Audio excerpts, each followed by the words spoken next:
Students, Assalamu alaikum. Welcome to all of you. This is Fahad Shabir Bhatti, your physics tutor from Stars Academy Lahore, head office Johor Town. Students, आज हमने start करना है अपना unit number 5 that is thermodynamics और ये हमारा last unit है part 1 का। इसमें से जनरली 3 से 4 एमसीक्यू आ जाते हैं। अगर हम फर्दर बात को आज हम पढ़ेंगे कि थर्मोडायनामिक्स क्या है, हीट क्या है, टेम्परेचर क्या है, स्पेसिफिक हीट, हीट कैपेसिटी क्या है, और हम आज इन तमाम टर्म्स को डिस्कस करेंगे। अगर सबसे पहले देखा जाए स्टूडेंट्स, तो सवाल पैदा होता है कि what is thermodynamics. So thermodynamics is actually a branch of physics. Students, ये एक ब्रांच ऑफ फिजिक्स है जिसके अंदर आप हीट को कन्वर्ट कर रहे होते हैं into other energies.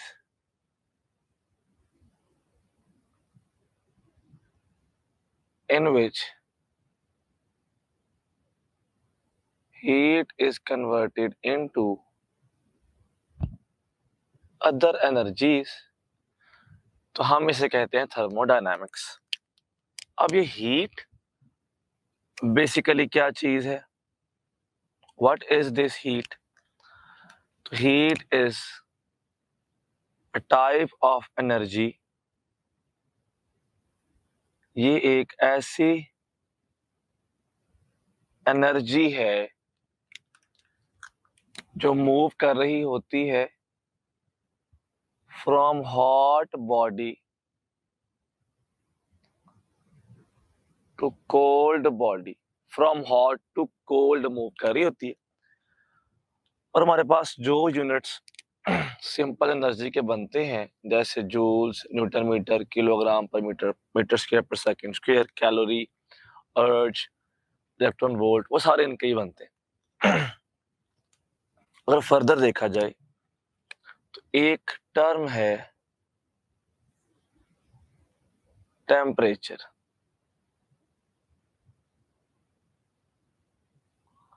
अब ये टर्म क्या है जरा नोट करते हैं। टेम्परेचर इज बेसिकली, हमने कहा ना कि हॉट से कोल्ड हीट मूव करेगी। अब हॉट कौन सी है और हॉट कौन सी और कोल्ड कौन सी, ये बात कौन बताएगा? टेम्परेचर बताएगा। Temperature is degree of coldness and hotness. Coldness and hotness is called temperature. हम लोग जनरली 3 यूनिट्स में प्रॉपर इसको हम देख रहे होते हैं। टेम्परेचर को हम 3 यूनिट्स की फॉर्म में देखते हैं, एक केल्विन, डिग्री सेल्सियस और डिग्री फ़ारेनहाइट। अच्छा, अगर केल्विन की बात की जाए तो हम कहते हैं केल्विन, वैसे तो स्केल बड़ा ब्रॉड होता है, हम आमतौर पर ले रहे होते हैं मेल्टिंग पॉइंट ऑफ आइस से लेके बॉइलिंग पॉइंट ऑफ वाटर तक। तो वो केल्विन की फॉर्म में आ जाता है 273 से लेके 373 केल्विन तक। जब यही चीज आप देखेंगे सेल्सियस के अंदर तो हम इसको नोट करते हैं 0 सेल्सियस से लेके 100 सेल्सियस तक, और यही बात हम नोट करते हैं फ़ारेनहाइट में 32 डिग्री फ़ारेनहाइट से लेके स्टूडेंट्स टू 12 डिग्री फ़ारेनहाइट तक। अगर जनरली देखा जाए तो हमने केल्विन स्केल को मेल्टिंग पॉइंट ऑफ आइस से लेके बॉइलिंग पॉइंट ऑफ वाटर तक 100 डिग्रीज में या 100 डिवीजन्स में कन्वर्ट किया है, जबकि सेल्सियस को भी हमने 0 से लेके 100 तक कन्वर्ट किया है 100 डिवीजन्स में, जबकि 32 से लेके 212 तक हमने कन्वर्ट किया है इसको 180 डिवीजन्स में। अगर चेंज करना पड़ जाए तो हम केल्विन में बआसानी चेंज कर सकते हैं सेल्सियस को, और इसका फार्मूला है कि temperature in kelvin is equal to temperature in Celsius plus 273. This is conversion of Celsius into kelvin. अगर ऐसे ही देखा जाए स्टूडेंट्स तो बहुत आसान है चेंज करना फ़ारेनहाइट के अंदर भी, कि 9/5 टेम्परेचर इन सेल्सियस प्लस 32, ये आ गया चेंज इस लिहाज से। अब हमें एक बड़ा आसान क्वेश्चन जनरली पूछा जाता है, कहा जाता है कि if temperature in Celsius is 25 degree Celsius what will be temperature in Fahrenheit. Temperature Fahrenheit scale में क्या होगा। अब जरा नोट कीजिएगा, साथ ऑप्शन दे दी गई हैं। Options are 68 degree Fahrenheit, 72 degree Fahrenheit,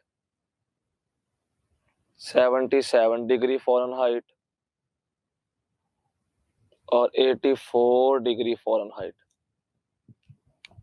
अब जरा फर्दर देखें, हमारे पास एक फार्मूला था चेंज करने का, and that is temperature in Fahrenheit is equal to 9/5 temperature in Celsius is 25 plus 32।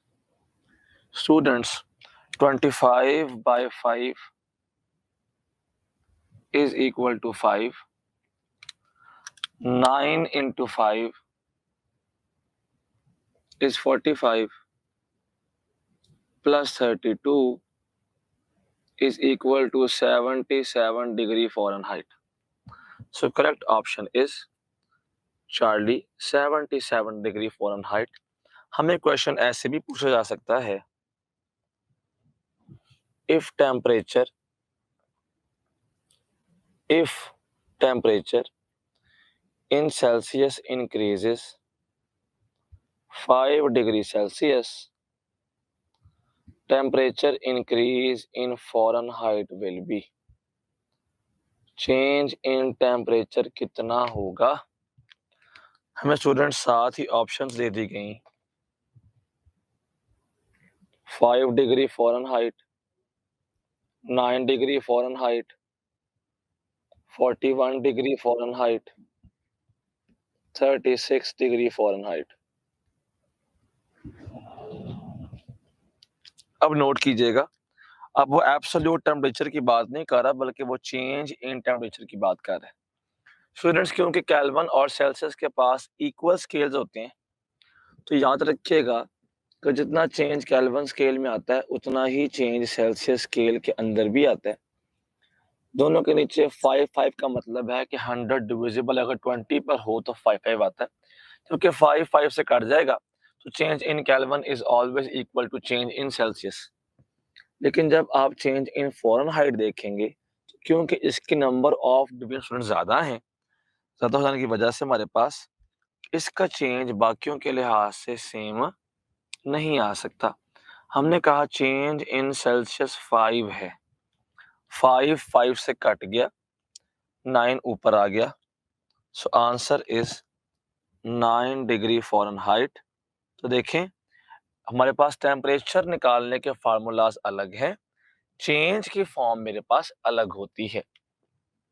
Students temperature और हीट में आपस में क्या लिंक है, हम इस बात को पढ़ते हैं, Q is equal to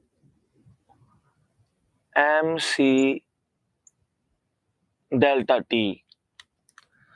This is the relation between heat and change in temperature, जो हमें आगे बहुत ज्यादा हेल्प करेगा। स्टूडेंट साथ ही हम पढ़ेंगे कि व्हाट इज हीट कैपेसिटी, और फिर हम बात करेंगे स्पेसिफिक हीट की सेंस में भी, कि पहले तो हीट कैपेसिटी क्या है इसको तो पहले जज कर लें, फिर हम बाकी इससे मिलते जुलते पैरामीटर्स की भी बात करते हैं।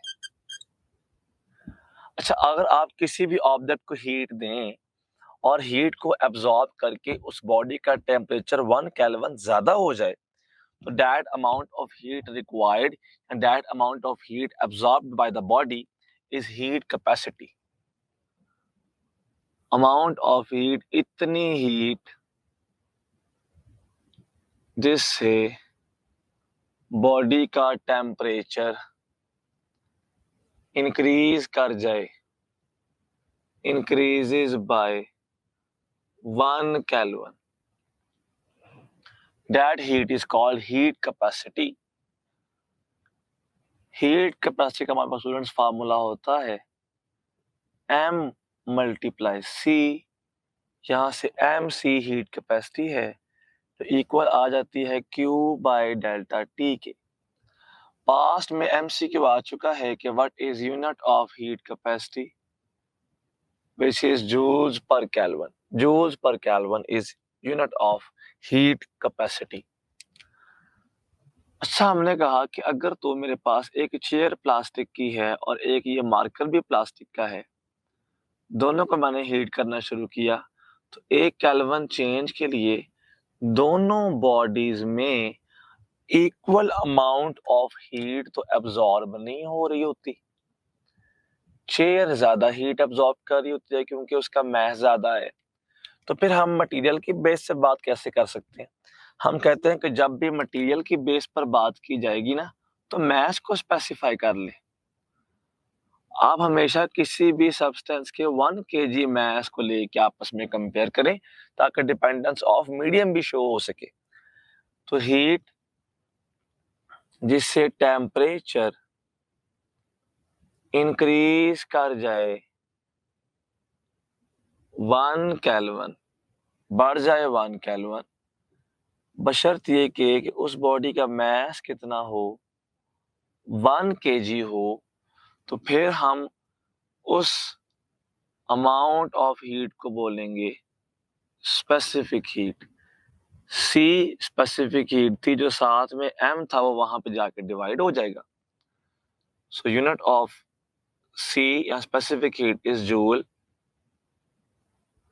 पर kg पर केल्विन। ये भी पास्ट में पूछा जा चुका है। अब क्योंकि जब गैसेस की बात करते हैं तो गैसेस की अमाउंट ऑफ सब्सटेंस आप किलोग्राम मास से ज्यादा लेना चाहते हैं मोल्स के अंदर। तो स्टूडेंट्स, जब हम मोल्स के टर्म्स में बात करेंगे तो फिर यही सारी हीट एब्जॉर्ब जो 1 केल्विन टेम्परेचर बढ़ाने के लिए चाहिए होती है, हम इसे कह देते हैं मोलर स्पेसिफिक हीट। सब कुछ वही है, बस आपने अमाउंट ऑफ सब्सटेंस को केजी की बजाय मोल्स में ले लेना है। मतलब ऐसी हीट जिससे टेम्परेचर इंक्रीज कर जाए 1 केल्विन। अब मास नहीं, अब जो अमाउंट ऑफ सब्सटेंस है वो कितना हो, वो 1 मोल हो। इसके लिए स्टूडेंट्स यहाँ पर जहां पर हमने m लिखा था वहां पे n आ जाएगा n बाय डेल्टा t, और यहां से फिर यूनिट की फॉर्मेशन भी जो हमारे पास किलोग्राम में थी वो आ जाएगी मोल में, जूल पर केल्विन। अगर तो मैं अमाउंट को मोल में इनटेक ले रहा हूं तो that is called molar specific heat students.